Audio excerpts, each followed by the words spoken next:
슈바이처 박사의 이야기입니다.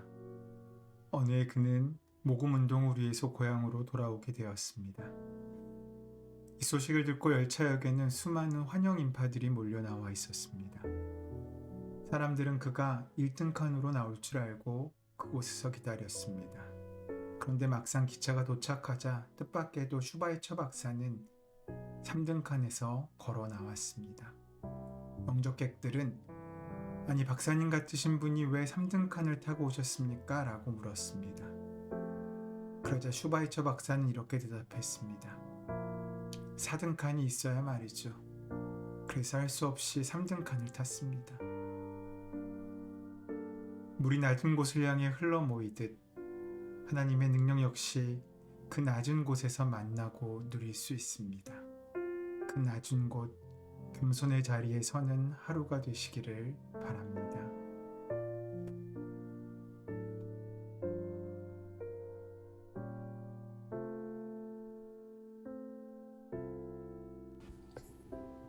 베드로전서 5장 1절에서 6절 말씀.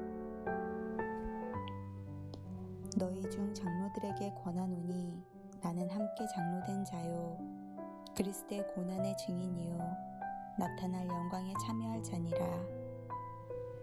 너희 중에 있는 하나님의 양 무리를 주되 억지로 하지 말고 하나님의 뜻을 따라 자원함으로 하며 더러운 이득을 위하여 하지 말고 기꺼이 하며 맡은 자들에게 주장하는 자세를 하지 말고 양 무리의 본이 되라.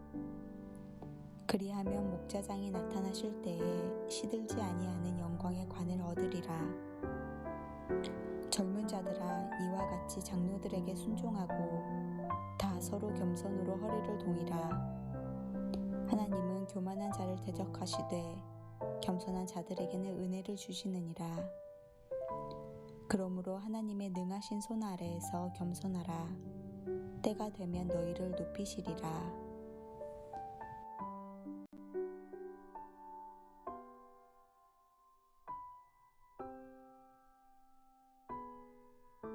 예수님께서 인간에게 오신 곳은 말구유였습니다.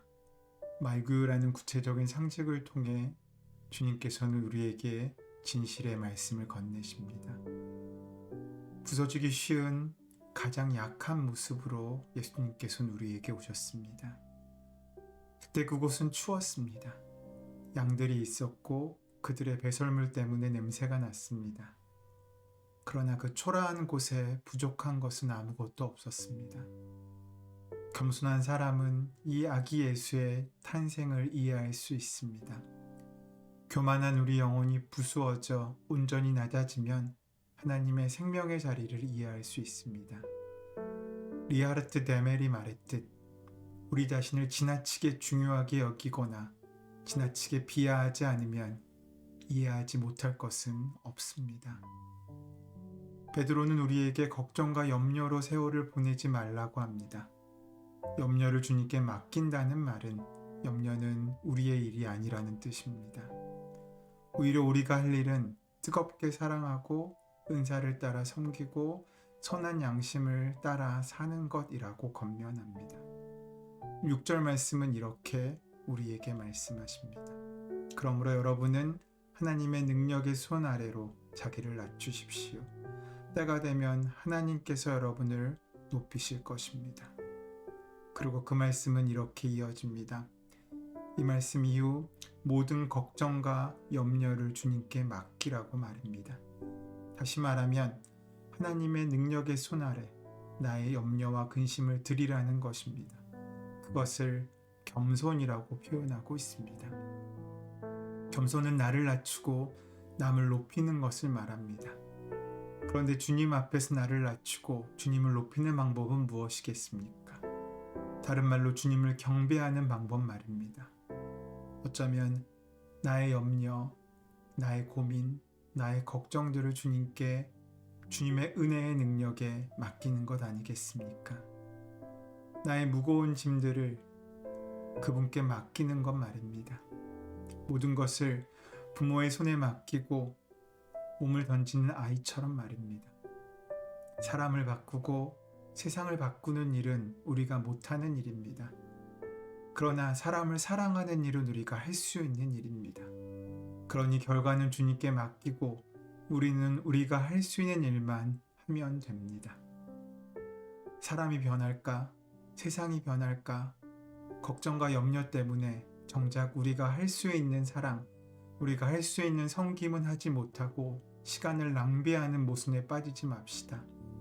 주님께 우리의 겸손을 드리십시다. 그분이 나를 돌보시고 그분이 나를 인도하신다는 것을 믿으십시다. 그분께 걱정과 염려를 맡기십시다. 그것이 주님 앞에 드리는 우리의 겸손일 것입니다.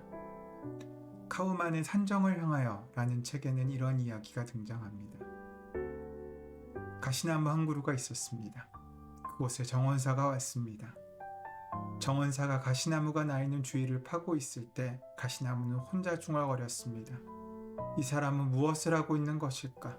이 사람은 내가 쓸모없는 가시나무임을 모르고 있는 것일까? 정원사는 가시나무를 화원에 가지고 가서 꽃들 사이에 심어 놓았습니다. 가시나무는 다시 생각했습니다. 저 사람은 대단한 실수를 했다.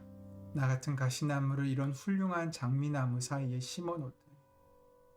정원사는 예리한 나이프를 가지고서 가시나무를 베어내고 거기에 장미의 싹을 덧붙였습니다. 여름이 오자 아름다운 장미꽃이 그 해를 지낸 가시나무에 피었습니다. 그때 정원사가 말했습니다. 내 아름다움은 내 자신 속에서 나오는 것이 아니다. 내가 내게 심어준 것이다. 옛자야의 삶을 아무것도 아닌 것처럼 여길 때 비로소 자신으로 거듭날 수 있는 길이 열립니다. 겸손은 그 주님께서 우리 안에 착한 일을 시작하셨음을 온전히 알고 믿는 것입니다. 모든 것을 잘 안다는 자만과 악독이 가득한 옛사람을 버리고 온전한 그리스도의 인격으로 접붙여 주시는 창조의 사역에 동참하게 될 때 우리는 겸손의 자리에 설 것이고 그때 주님께서 이끄시는 귀한 은혜의 삶을 살아갈 수 있게 될 것입니다. 겸손은 나 자신을 앞세우지 않고 하나님께 전적으로 의탁하며 순종하는 생활이기 때문입니다. 하나님을 삶의 첫 자리에 모시면 무슨 일이 벌어지든 결국은 다 잘 된다는 귀한 능력의 은혜가 오늘 우리와 함께하게 될 것입니다. 하나님의 어리석음이 인간의 지혜보다 낫습니다. 내 뜻이 아니라 하나님의 뜻을 수행하는 길을 택하는 것이 결국엔 가장 안전한 길이고 유익한 길이며 지혜로운 길입니다. 그 참된 은혜와 지혜의 길을 오늘 하루 걷는 저 여러분이 되시기를 소원합니다. 은혜의 주님, 교만한 저의 영혼이 낮아져서 말구 위에 오신 아기 예수를 알게 하여 주시옵소서.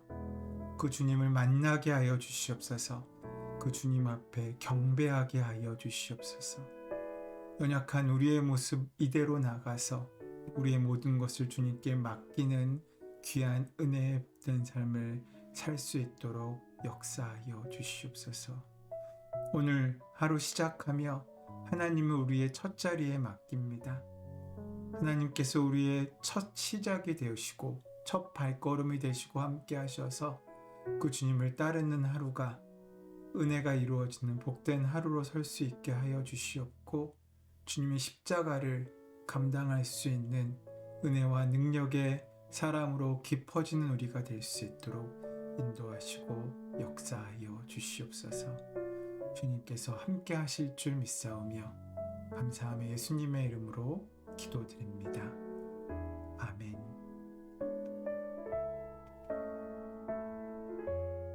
이제 함께 오늘 허락하신 말씀을 기억하시면서 함께 묵상하며 기도함으로 하루를 시작하는 은혜가 함께 하시기를 바랍니다.